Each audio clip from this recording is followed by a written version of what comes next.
Hello everyone. Khan Ayan 00001 का comment आया था 4 दिन पहले और मैं उनको रिप्लाई देना भूल गया। उन्होंने कहा भाई मेरी गाड़ी एक दिन ब्रेक लग गई थी या पता नहीं क्या हो गया था, बैक वाला टायर नहीं बढ़ रहा था, तो मैंने डबल स्टैंड करके गाड़ी चलाया तो बीच में टायर, उन्होंने पता नहीं फिर क्या लिखा मैं समझ नहीं पा रहा हूँ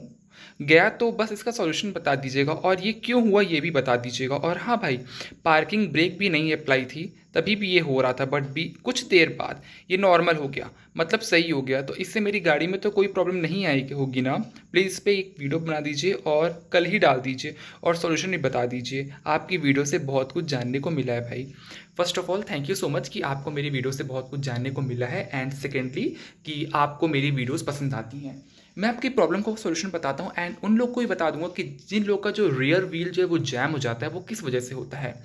देखिए, इसके बेसिकली 3 कारण हो सकते हैं। एक तो चक नट, सेकेंडली आपका रियर ड्रम ब्रेक्स जो होते हैं उनमें काफ़ी ज़्यादा घिसावट आ जानी, और थर्डली आपके कोई स्प्रिंग लूज हो जाएगी या फिर आपके जो ड्रम ब्रेक्स हैं वो टूट जाएंगे।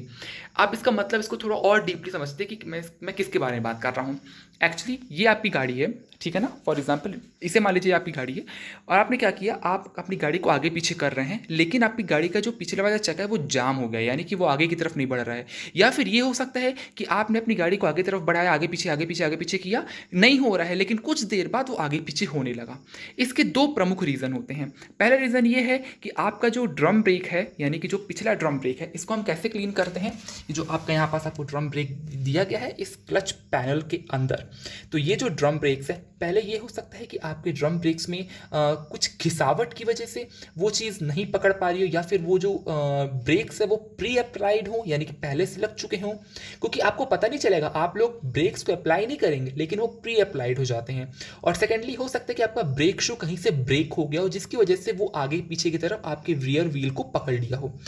और इसका जो मेजर रीज़न होता है वो ये है कि आपका एक चक नट होता है, यानी कि जब आप इस क्लच पैनल को ओपन करेंगे तो क्लच पैनल ओपन करने के बाद आपको क्लच शू के अंदर एक चक नट, यानी कि एक गोल एक 6 शेप का आपको एक नट मिलेगा। तो वो नट क्या होता है, वो लूज होके ब्रेक शू को पकड़ लेता है, जिसकी वजह से क्या होता है कि आपकी गाड़ी ना आगे जाती है ना पीछे जाती है। उस नट को वहां से हटा के उसको दोबारा टाइट करना पड़ता है, और अगर वो नट पूरी तरीके से घिस चुका है, यानी कि उसकी जो चूड़ी रहती है वो पूरी तरीके से घिस चुकी होती है, तो हमें उस नट को चेंज करके एक नया नट डालना होता है। लेकिन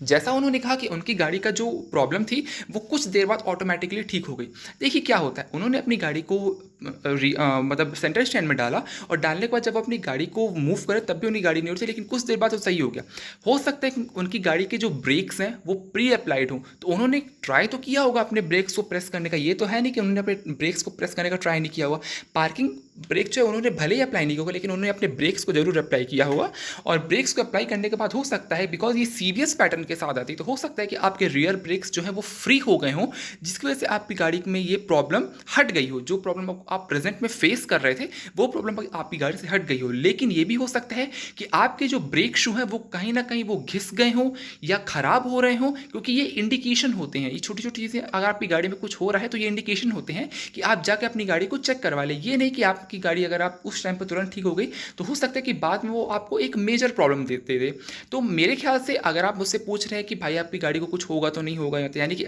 आप मुझसे पूछे कि भाई मेरी गाड़ी कुछ होगा कि नहीं होगा, देखिए मेरा तो यही सजेशन रहेगा कि आप एक बार अपने क्लच पैनल को पूरा ओपन करवा के उसे चेक करवा लें कि आपके क्लच पैनल में कोई इशू वगैरह तो नहीं है। बिकॉज जहां तक अगर आपने कह रहे हैं कि आपकी गाड़ी की जो व्हील है वो कुछ देर जाम रहा, मतलब आगे मतलब घूम नहीं रहा था, उसके बाद घूमना शुरू कर दिया, तो सीधी सीधी इसका मतलब ये है कि आपकी गाड़ी के जो ब्रेक्स हैं उसमें प्रॉब्लम, यानी कि आपके जो व्हील है उसको ब्रेक्स ने पकड़ के रख लिया था, और जैसे आपने ब्रेक्स को अप्लाई किया होगा, आगे पीछे किया होगा, तो ब्रेक्स जो है वो फ्री हो गए होंगे एंड अपनी पोजीशन पर आ गए होंगे, जिस वजह से आपका जो व्हील है वो ऑटोमेटिकली मूव करने लग गया। लेकिन अगर आपका जो चक नट है, यानी कि जो नट जिसको हम लोग बोलते हैं, एक गोल टाइप का एक 6 शेप आपको नट मिलता है, वो नट अगर आपका लूज होकर दूसरी जगह पे शिफ्ट हो गया होगा एंड वहां जाके टाइट हो गया होता, तो आपका तो व्हील कभी बढ़ता नहीं, जब तक अनलेस एंड अनटिल आप अपना क्लच पैनल को ओपन नहीं करते। तो मेरे हिसाब से आप एक बार अपनी गाड़ी का जो ड्रम ब्रेक है उसे ओपन करवा के चेक करवा लीजिए। बाकी लोग को मैं ये बता दूं कि मेरी ये जो व्हील जैम की प्रॉब्लम है जो गाड़ी में फेस हुई है उनको, तो ये गाड़ी की जो प्रॉब्लम है वो मेरे को मेरी मैस्ट्रो में, जो पुरानी वाली मैस्ट्रो थी उसमें मेरे को ये प्रॉब्लम आ चुकी थी। उसमें क्या हुआ था कि बीच रास्ते में था मैं, और गाड़ी अचानक से 20 की स्पीड में थी, अचानक से जो गाड़ी का जो है व्हील वो लॉक हो गया, जाम हो गया, और गाड़ी आगे नहीं बढ़ रही थी, यानी कि वो ऐसा अप्लाई हुआ था ब्रेक्स, मतलब कि चक्का एकदम ऐसे घिस फिस गया था और मैं आगे की तरफ नहीं बढ़ पा रहा था। जब पास में मतलब किसी की हेल्प से, सोचिए किसी की हेल्प से मैंने गाड़ी को उठवाया पीछे की तरफ से और मैं मैकेनिक के पास तक जब लेके गया तो वहाँ पे पता चला कि उन्होंने जब खोला तो उन्होंने पता नहीं कोई एक ऐसा पार्ट दिया था मेरे को। अब मेरे को याद नहीं है कौन सा पार्ट था, लेकिन देखिए पैसा कमाने के लिए हर कोई बैठा रहता है। अगर हमें प्रॉपर नॉलेज नहीं रहेगी ना, वो आपका एक ऐसा पार्ट चेंज कर देंगे जो कि कॉस्टली रहेगा एंड आपको उसकी पेमेंट करनी पड़ेगी बिकॉज आप उस सिचुएशन में फंसे हुए हैं। तो आपको बेसिकली 3 चीज़ें पता होनी चाहिए कि आपका जो है रियर में आपका